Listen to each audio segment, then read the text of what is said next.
کسی گاؤں میں ایک لکڑہارا رہتا تھا جو اپنے گزر بسر کے لیے روزانہ جنگل سے لکڑیاں کاٹتا اور بازار میں آ کر بیچتا تھا۔ اس کے ساتھ اس کا ایک شاگرد بھی تھا جس کا نام علی تھا۔ علی سارا دن اس کے ساتھ رہتا اور کام میں اس کا ہاتھ بتاتا تھا۔ ہر روز کی طرح جب ایک دن وہ جنگل میں لکڑیاں کاٹ رہے تھے تو اچانک ان کو ایک شیر کی آواز سنائی دی۔ جیسے انہوں نے چنگھاڑ سنی وہ دونوں گھبرا کر جلدی سے قریب کے ایک درخت پر چڑھ گئے۔ اچانک وہ کیا دیکھتے ہیں، ایک بہت بڑا شیر جو اپنے منہ میں ہرن کو اٹھائے ہوئے تھا، قریب میں ایک درخت کے نیچے بیٹھ کر وہ اپنے شکار کیے ہوئے ہرن کو کھانے لگا۔ لکڑہارا اور اس کا شاگرد دم سادے درخت سے چمٹے رہے اور اس کو دیکھتے رہے۔ کافی دیر بعد جب شیر کا پیٹ بھر گیا تو بچے ہوئے ہرن کو وہاں چھوڑ کر چل دیا۔ شیر کے جانے کے بعد جیسے ہی لکڑہارا اور علی وہاں سے نیچے اترنے لگے تو یہ دیکھ کر وہ پھر سے اپنی جگہ پر دبک گئے۔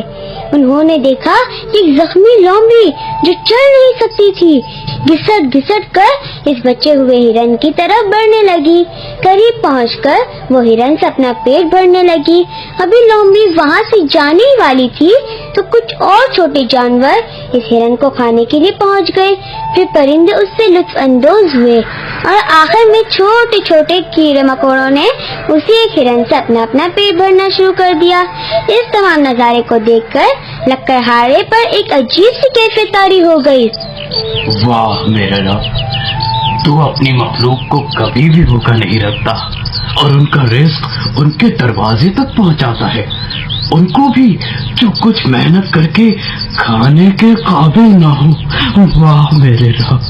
اس واقعے کا اس پر اتنا اثر ہوا کہ اس نے اپنی کلہاڑی اپنے شاگرد علی کے حوالے کی اور بولا، جب مخلوق کو اس کا رب کسی حال میں بھوکا نہیں رکھتا تو پھر ہمیں اتنی محنت کرنے کی کیا ضرورت ہے؟ کیوں نہ ہم بھی آرام سے بیٹھ جائیں، اللہ ہمارا مقرر کیا ہوا رزق ہم تک پہنچاتا رہے گا اور ہم اپنی کٹیا میں بیٹھ کر اس کی عبادت کریں گے۔ دیکھو نا، جب وہ اس زخمی لومڑی کو اس کے گھر رزق پہنچاتا ہے تو مجھے یقین ہے اللہ ہمیں بھی بھوکا نہیں رکھے گا۔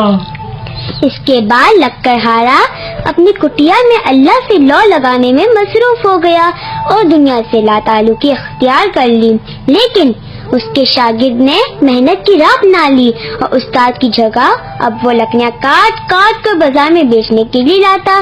پہلے ہی دن جب وہ بازار میں کاٹی ہوئی لکڑیوں کو بیچنے کے لیے پہنچا تو ایک انتہائی مالدار شخص نے علی سے سب لکڑیاں خرید لی اور اس کی توقع سے بڑھ کر اس کو اجرت ادا کی اور علی کو ہدایت کی کہ آئندہ سے وہ جتنی بھی لکڑیاں کاٹے اسے میرے گودام میں پہنچا دیا کرے۔ اسی روز وہ خوش خوش اپنے استاد لکڑہارے کے گھر پہنچا اور اپنی آمدنی میں سے کچھ حصہ اس کے ہاتھ پر رکھا۔ علی نے استاد کے منع کرنے کے باوجود اس کو وہ رقم دے دی۔ استاد بہت خوش ہوا اور بولا، دیکھا آج میرا پہلا دن تھا اور کس طرح میرے پیارے رب نے میرا رزق مجھ تک پہنچا دیا۔ آپ فکر نہ کریں، اب آئندہ بھی میں ہر روز اپنی آمدنی کا ایک حصہ آپ کو برابر پہنچاتا رہوں گا۔ دن گزرتے گئے اور شاگرد کی آمدنی میں اضافہ ہونے لگا اور وہ نہ صرف اپنے استاد کو اس میں سے حصہ دیتا رہا بلکہ دوسرے غربا کے لیے بھی لنگر کا اہتمام شروع کر دیا۔ دوسری طرف استاد نے اس کو غیبی امداد سمجھتے ہوئے اپنے آپ کو دنیا سے مزید کنارہ کش کر لیا۔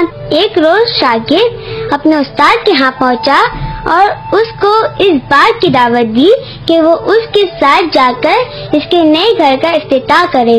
یہ سن کر استاد بہت خوش ہوا اور اسے دعائیں دیتے ہوئے اس کے ساتھ چل دیا۔ گھر پہنچ کر جب استاد نے اپنے شاگرد کا اتنا شاندار گھر دیکھا تو وہ حیران رہ گیا۔ ارے اتنا شاندار گھر اور یہ اتنا بڑا لنگر، یہ کیسے ہوا؟ ارے استاد، یہ سب آپ کی تعلیم اور اس کلہاڑی کی بدولت ہے جو اللہ نے مجھے اتنا شاندار گھر عطا کیا۔ گھر واپس آ کر استاد بہت پریشان ہوا اور بڑبڑانے لگا۔ میں نے آخر اس کو اپنی کلہاڑی کیوں دی تھی؟ آج اگر وہ کلہاڑی میرے پاس ہوتی تو یقیناً میں بھی ایسا ہی شاندار گھر بنا لیتا۔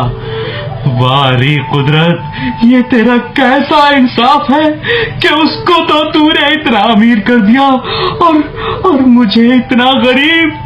مجھے ہر روز اس کی دی ہوئی تھوڑی سی خیرات پہ گزارا کرنا پڑتا ہے، جبکہ وہ کل کا چھوکرا جس نے کام بھی مجھ سے سیکھا آج اتنی ٹھاٹ سے زندگی گزار رہا ہے۔ یہ سراسر ناانصافی ہے، یہ سراسر ناانصافی ہے۔ جب اس کی آو بکا بہت بڑھی تو غیب سے ایک آواز آئی، تو نے لومڑی سے متاثر ہو کر اپنے لیے جو راہ چنی تھی وہ رزق تو تجھے بلا ناغہ ملتا رہا، لیکن تیرے اس شاگرد نے لومڑی کے بجائے شیر سے سبق لیا، نہ صرف اپنے کھانے کا انتظام کیا بلکہ تجھے اور تجھ جیسے بہت سارے دوسرے افراد کے لیے بھی رزق کی فراہمی کا سبب بنتا رہا۔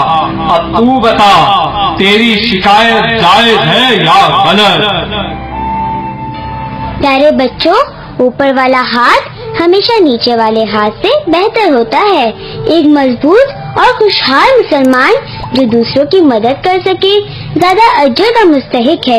ہم سب کو شیر بن کر زندہ رہنا ہوگا تاکہ اپنے سے کمزوروں کا بھی ہم سہارا بن سکیں۔